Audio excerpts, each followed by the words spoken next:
So some time ago, gave one of these rants about relationships, and I made the point that in today's world, a high quality woman needs to make herself known to high quality men because there is no direct way for that man to find her.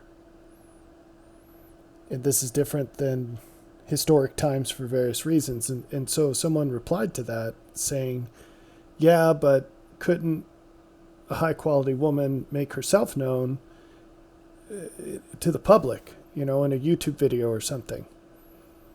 And not, obviously, the video wouldn't be, hey, my name's so and so and I'm a high quality woman. It would be demonstrating the fruit of your life, like the Queen of Sheba did to Solomon, but in a modern context where you would put on display the attributes of your character. And I responded to this trying to explain briefly that I don't think that can work. And the reason is, any mildly attractive woman doing anything on YouTube, she's going to get tens of thousands of male simps haranguing her, just tons and tons of comments and everything else. And even if a woman were willing to do that, that's what the response would be. And so you create this haystack of garbage in the which you're hoping to find a needle. And that doesn't solve the problem. It just shifts it around a bit. So now how is she going to sort through all of that? Because there's no mechanism for sorting. How can I explain this? If your objective is to climb a mountain, it's pretty clear what you need to do. You need to go up.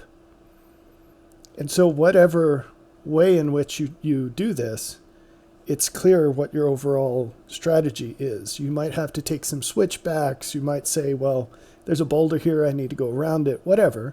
But you need to go up. What is the sorting mechanism, the filtration mechanism, if you have a haystack of attention that you have to sort through? Because there's no direct implementation of up there, right? Because what you need to do is somehow know something about these people that can't possibly be conveyed in the comment or on the picture. Or, maybe that person's name links to a YouTube channel that they've spent years developing. And even that, are you going to spend hundreds of hours watching content saying, who is this person? No. The best thing you'd be able to do is to say, is this person attractive or not? Which, by all means, hopefully they are, right? And that's not a bad thing to think about, but it's insufficient. There are plenty of attractive people out there. Very, very few high-quality people. So, this is not a video on dating, by the way. It's on angels. Definitions. When I say angel, I mean the literal sense of the ancient languages. I mean a messenger from God. Someone on the Lord's errand. This does not need to be a heavenly being in heavenly form. It could be a mortal person. So, finishing the setup here, my response to the person who said, well, why couldn't you just contact some female who had made a video on YouTube? What the heck would you say in one comment that could possibly convey what you need to get the kind of reaction you need to? There isn't anything. There's nothing you can say. So anything you would need to say would be way too long to take seriously and would absolutely give the impression that you're some kind of a freak. Do you understand why that is? So how would you distinguish yourself from those people? It's a puzzle without a solution from the other people. that you would be mistaken for. It can't be done. So that's why I say that the women have to look for the men. Now, all they have to do is make themselves known, and then the men can take care of the rest. But that has to be the first step. Now, what does any of this have to do with angels? Everything, because that is a specific instance of the general problem. The general problem is receiving angels. The specific problem is, if you're a high-quality woman, how do you find a high-quality man? And hopefully that piques your interest because it sounds so strange, and how could these things be connected? So, where to go next? Okay, maybe the next place to go is to talk about the ministry of angels very briefly, specifically how very few people have interacted with angels as far as they know. And there's a reason for this. Of course, modern Christianity just sort of waves their hands and says, well, God doesn't do that anymore. He doesn't need to. We have the Bible. Well, it's so interesting how it's so convenient how modern Christianity has all these wonderful explanations for why they are less than ancient Christians. And of course, they point the finger at God. Oh, he has just changed. He doesn't do things the same way anymore. Now, we could dismantle the Bible is the end argument very easily. If you say, well, we don't need prophets anymore because we already have the Bible. Yeah, but in the Bible after Jesus, there were prophets. Go read the book of Acts. It says prophets. There were prophets. One of them was named Agabus. You probably haven't heard of him. It's right there in your Bible. Maybe you should actually think about what you're reading instead of just take other people's word for it. Anyway, you could say, well, there's no need for angels because after Jesus, there's no need for angels. Again, go read the book of Acts. They needed angels. Why don't we? And on and on and on. These things didn't end with Jesus. They ended when people stopped being worthy of them. When people stopped living that level of the gospel. One of the stories with angels in the book of Acts is when Peter gets put in prison for preaching the gospel. If you're not the kind of person that would preach the gospel in places that would land you in prison, then why should you expect angels? I have preached the gospel in places where it was illegal, in one place at least, and I have seen angels. So how's that for evidence that maybe you're doing something wrong? Anyway, so there's definitely a need for angels today, but why have so few come? There are several answers to this question, and I am not going to talk about all of them, and I don't claim that I'm even going to address the most important ones here. I want to stay on the topic I intended to talk about. So I'll focus on that. So what's one reason that overlaps this track of conversation? Well, let's talk about what would happen if an angel did visit you. And in all of this, I'm talking about visible ministry. Because angels can do things without you knowing. So, and they do it all the time, every day. So what would happen if a being of glory appeared to you right now, with where you are as a person? We don't have to speculate about this. You have all the information you need to be quite confident about the answer. So if you go and read in the book of Daniel about Daniel's experience with the being of glory, he had a few people visit him, a few different kinds of angels, a few different angels. And the one that's described in glory, his reaction, now this was Daniel, mind you, this wasn't some run-of-the-mill schmo. This was a very righteous man. You could enumerate all the stories in his life that are in the Bible and put yourself into his situation and honestly ask yourself what you would have done. And that will be a little a good little measuring stick to find out if you would react better than him in this situation.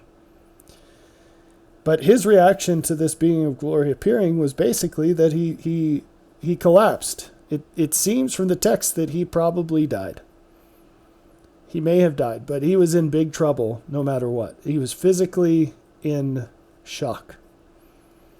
And so another angel with less apparent glory had to come and help him so that he could stand in the presence of this other, well, just survive in the presence of this glorious angel.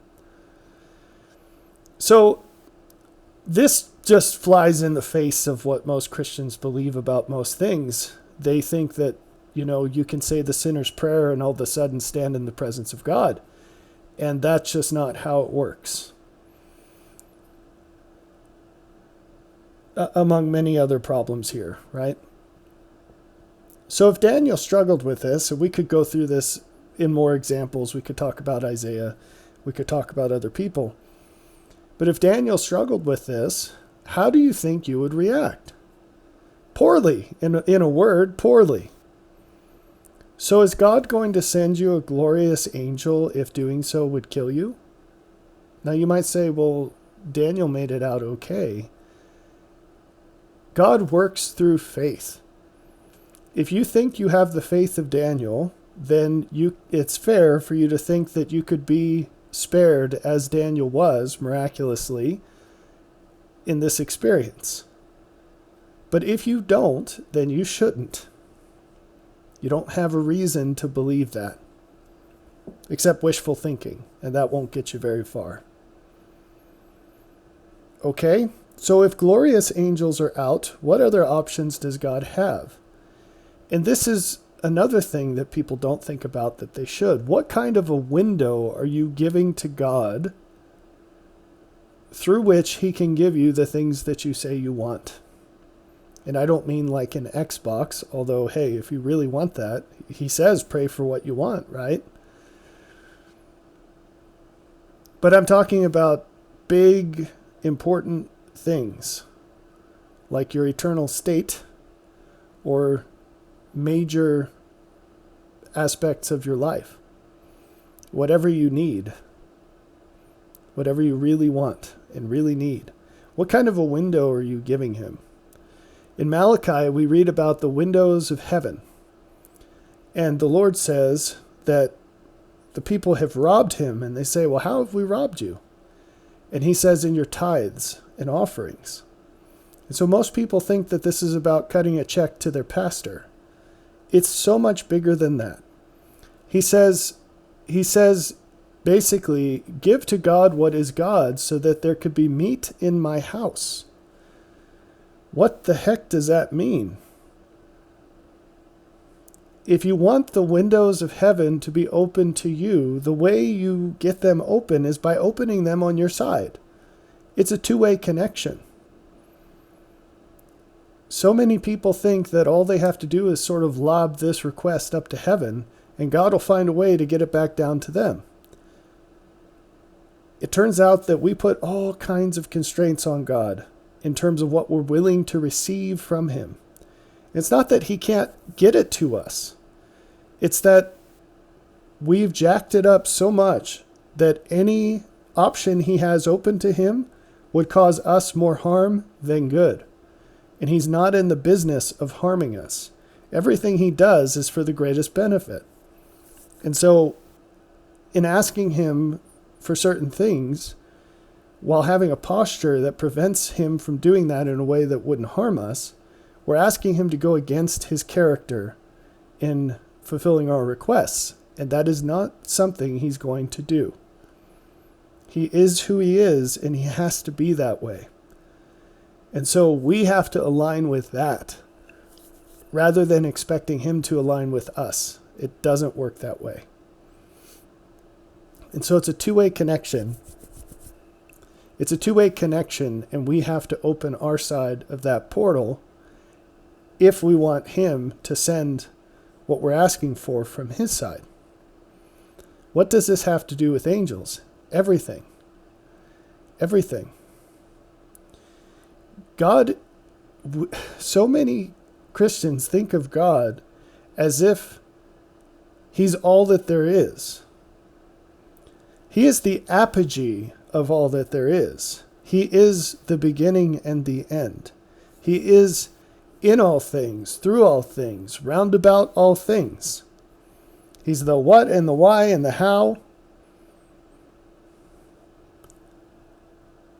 But he is the King of kings and the Lord of lords. And that specifically is talking about Christ, the Son. He has a Father. This is not about one being alone. He operates through a hierarchy of angels. He has a set of kings. Those are the kings he's king over. And they're not worldly kings. They're kings in his kingdom. He is an emperor. He is a king of kings. He has kings. He has prophets. He has priests. He has servants. And it's a big kingdom. When Jesus was going through the ordeal at the end of his life, he mentioned how he could call upon his Father and have a legion of angels to support him.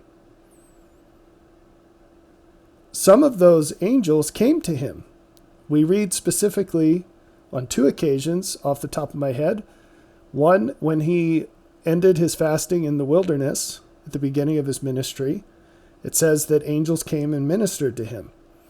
We know that he went to the Mount of Transfiguration. I actually have 3 instances. Mount of Transfiguration, where he saw Moses and Elijah, who were angels. That's using the definition. They were servants of God doing his work. And then there was an angel in the Garden of Gethsemane who strengthened him during his trial. So angels matter. If they mattered in the life of Christ, we probably need them more than Jesus did. Wouldn't you agree? So, what does our window look like? How do we put meat in his house? By the way, in a scriptural sense, a house isn't just a house, it's also a family or an organization. So the house of David, the king, would not just be his children, which he had a lot of wives and a lot of kids. So that's already a really big group of people. It was also all of his servants, including the officers in his court, which he had many officers as well. People in charge of his army, people in charge of other aspects of the kingdom. Subordinates who reported to him, and they all worked together to do what he needed to do. And so meat in his house is a really interesting phrase because it very much treats how we interact with, become a part of, and align ourselves with God's kingdom, which is a kingdom of angels. The kings, priests, prophets, and servants are all angels. So, if on earth we don't see a network of angels, if we can't see the world like that, it means we're not very aware of his kingdom. It's a bold statement. So getting back to this idea of windows and now mixing it with this idea of just dropping a YouTube comment to try to get someone's attention. God, there are immense benefits in God sending you a mortal angel. It's too much to fully explore. This whole video is just barely touching on many things. But the flesh that we're clothed in here, what it does is it acts like lead does to radiation. It shields God's glory from within. If these are new ideas to you, that probably seems quite bonkers. But let me talk about it a little in terms of some ancient imagery, and then maybe it'll make more sense. So we believe that we have a soul, right? A spirit. And we understand that God's spirit can operate within us. Well, it turns out that glory is a continuous attribute. It exists on a slider, like a light dimmer. There's a range. At the top of that range is the Lord, Jesus Christ. At the bottom of that range is darkness. But in life, the souls of men and women, they can be of any degree of glory between those two extremes. They can't be at the bottom because life and light are coupled. They co-occur. But there is a minimal amount to be alive. And there's a maximal amount that a person can have in mortality. And that maximal amount was demonstrated by Jesus, who was here as a man during his mortal ministry. He was in a mortal body. So if you look at the Ark of the Covenant, the language that's used to describe it is that the wings of the cherubim, that these two angels on the roof of the ark, they faced each other. And their wings were very long, and they were shaped in a way to hide what was in the middle of it. And that is called the mercy seat. It's where the glory of God appeared inside the tabernacle and then temple. And so that light, when it appeared, that radiating presence, there were shields there. And those shields helped protect everyone else from that. Now, furthermore, in the tabernacle, there were a series of heavy curtains and drapes over that area. It was pitch black inside of the Holy of Holies where the Ark of the Covenant was, except for the light that was coming from the Ark. There were no candles or anything in there, no sunlight. But there were coverings that shielded that all the way out to the outside. So, like those coverings, our flesh covers the glory of our spirits. And so, if you were going back to this glorious angel that appeared to Daniel, if that angel came as a heavenly being from heaven, we know that Daniel was overcome by that. But the other angel that was there with him was a mortal. And that angel also had glory. But because it was enveloped in the flesh, it didn't bother Daniel in the same way or to the same degree. Now, can the glory of mortal angels bother people? Absolutely. Absolutely. But it will come in the form of what they say and do, not just from their presence, not to the same degree anyway. I'm trying to be careful with this. You see, it's very important for us to all understand that the Spirit, it operates as a field, like radiation. You can think of it as energy or heat. I should say not as, but like energy or heat. So if you get close to a hot stove, you can feel the heat. The closer you get, the stronger it is. So this is why when King Saul went among the prophets, he began to prophesy. He was still a doofus, but being around these people in whom the Spirit of God was operating strongly, he came into this field and it changed him temporarily until he left again. This is also the answer to the question of how it was that Elisha's bone healed a man. So they're carrying Elisha's bones, and he had been dead for a long time. His bones were there. And one accidentally touched someone and healed him. This is why it says in the book of Acts, when Peter passed by a sick person and his shadow touched the person was healed. It wasn't his shadow. It was the radiation of the Spirit within him. And so that happened without Peter trying to do anything or thinking of anything. It's the same thing that caused the woman with the bleeding issue to be healed when she touched the hem of Jesus' garment. Now, in that case, the woman had faith, and that increased her susceptibility to that field. It wasn't that everyone that got close to Jesus was healed. So, there you have it. And faith, incidentally, it's a condition that exists independent of specifics. It's not just the case that you would have to have faith in Jesus.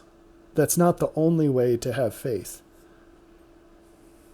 When I've talked about this in another video, but when Peter and I believe he was with James and John went into the temple in the book of Acts, and they saw the crippled man outside, and he was begging for money, and they said, "Look at us."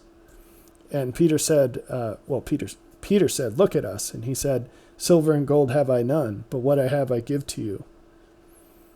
And he said, "In the name of Jesus, rise and walk."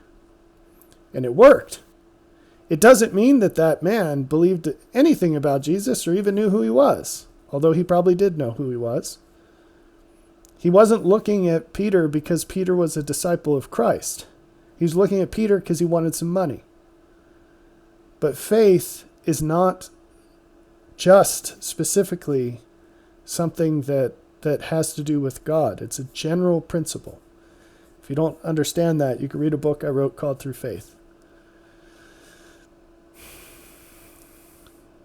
So, angels in the flesh do radiate the Spirit of God to the extent that they have it. However, it is not the same as the unbridled glory that attends a heavenly being that comes down from heaven. So,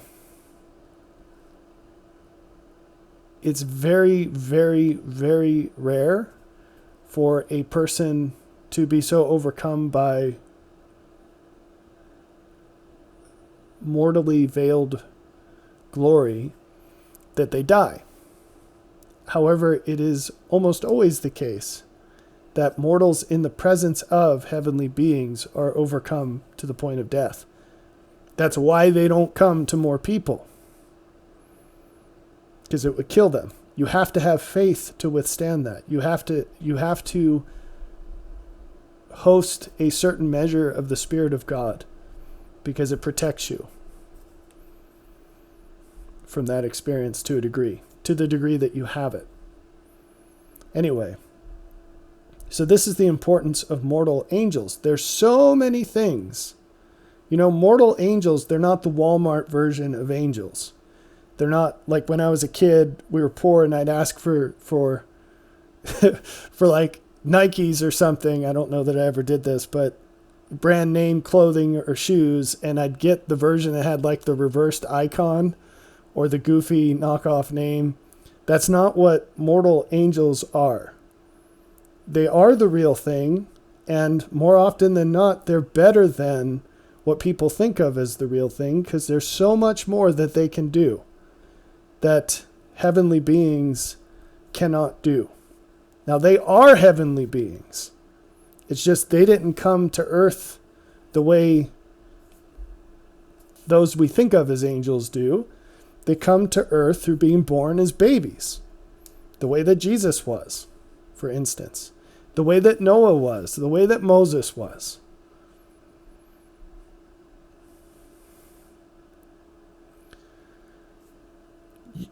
Any of you could stand face to face with the man Noah or Moses. If those men were on a subway in New York City, only those with a high level of spiritual discernment would have any idea they were sitting next to them. They would be indistinguishable through normal metrics. All right, I want to be careful about this. If you got to know what the metrics are, what I call hidden holiness, they'd stick out like a sore thumb. But those aren't things that people know. So they'd be indistinguishable to you.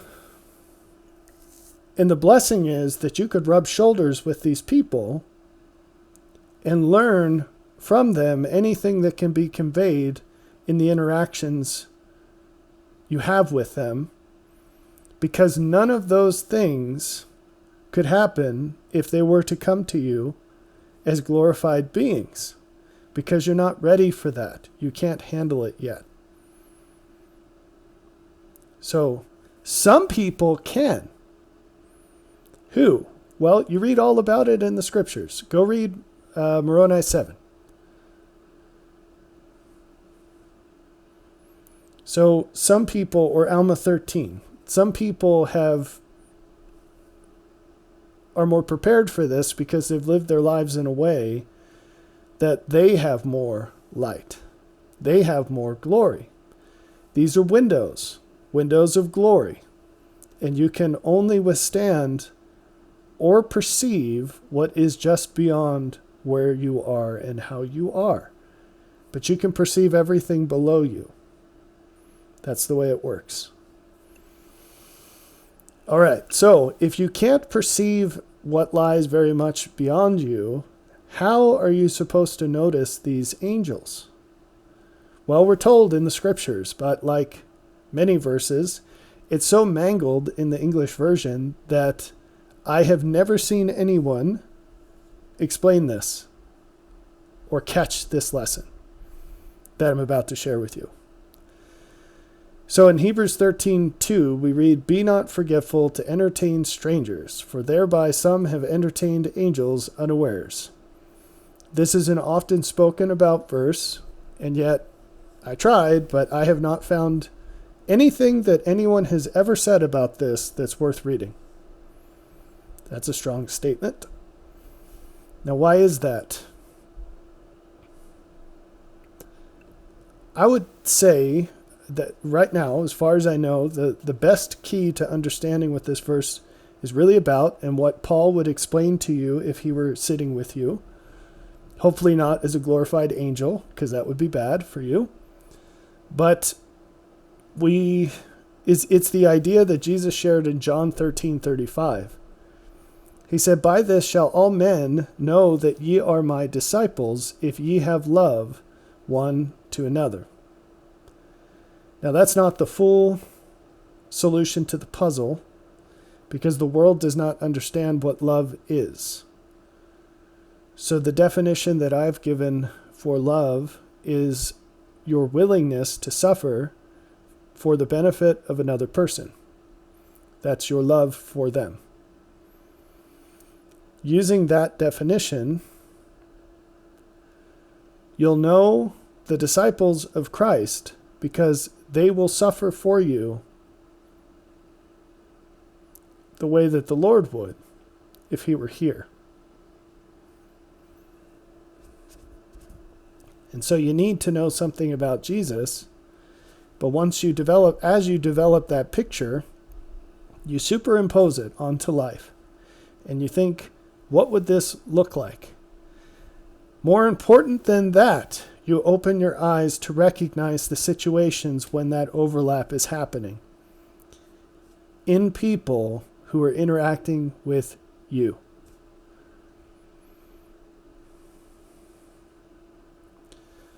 So I think that if Paul were sitting here, if we had him on as a guest, and I said, "Paul, what were you trying to say here?" I think he would say something like this: don't fail to notice opportunities to give and receive love. For willingness to give far more than is received is the token by which the Lord's servants are known.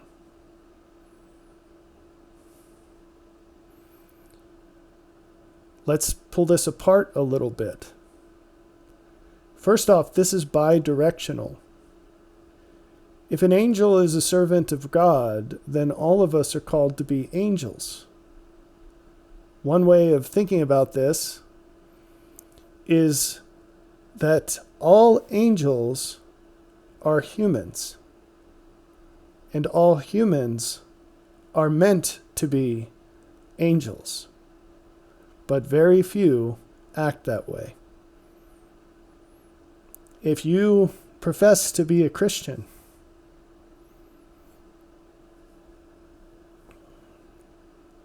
all the time you should be thinking, what would the Lord do if he were in my situation?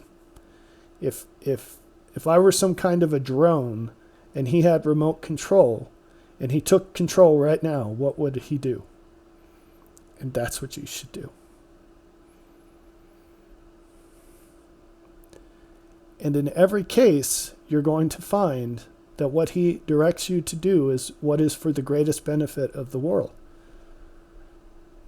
And very often, that is going to include unmerited suffering in behalf of others, just as he described and demonstrated throughout his life. I said it's bi-directional. Let's flip it around and take it from the other side.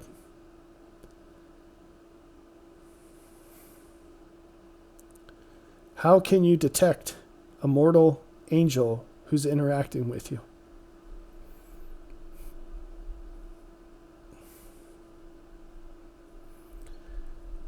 They're going to exert what you detect as an overabundance of a willingness to do things that help you.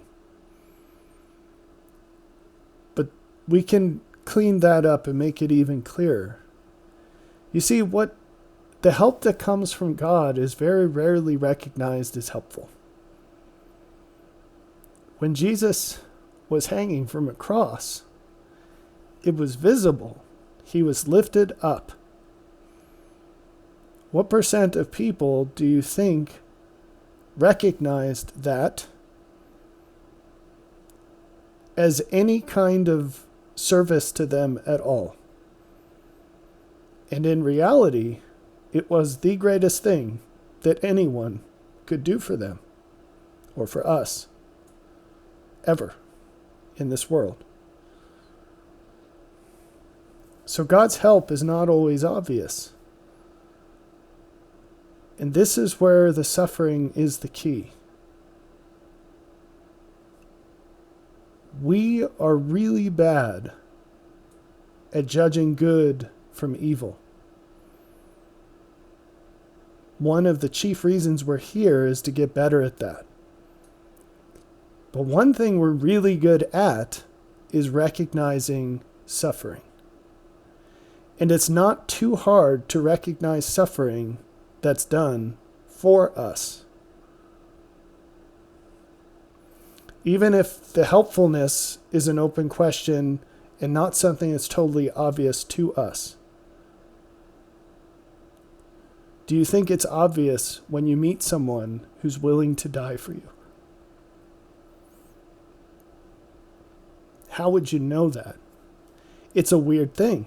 Jesus said, it's a rare thing to be willing to die for even a good man. It's in the New Testament. I believe Jesus said it. It might have been in one of Paul's letters. I think it's when he was saying that greater love hath no man than this, than to give his life for his friends.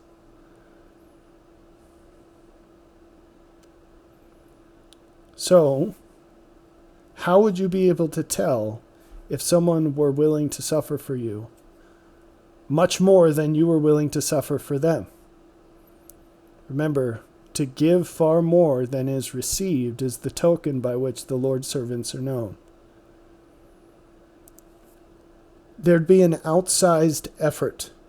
You would look at what they're doing and you'd say, this is too much. This is too intense. This is more than I would do. It's a higher cost than I would pay. It's for a longer time than I would deal with. And that's how you'll know. I mentioned the example of the Lord on a hill, nailed to a cross. Very few people recognized that as a loving gesture at the time. And yet he said, others will know that you're my disciples if you love one another. And in another place, he says, as I have loved you. Other people will know you're my disciples if you love them like I love you. And so if his example was not obvious to those contemporary to him, why would you assume that angels today would be obvious to you? They will be obvious in the same ways that the Lord was. Meaning, the better you get at actually seeing what's in the scriptures, the better you will get at seeing it in real life. But it's not easy, and it's not automatic.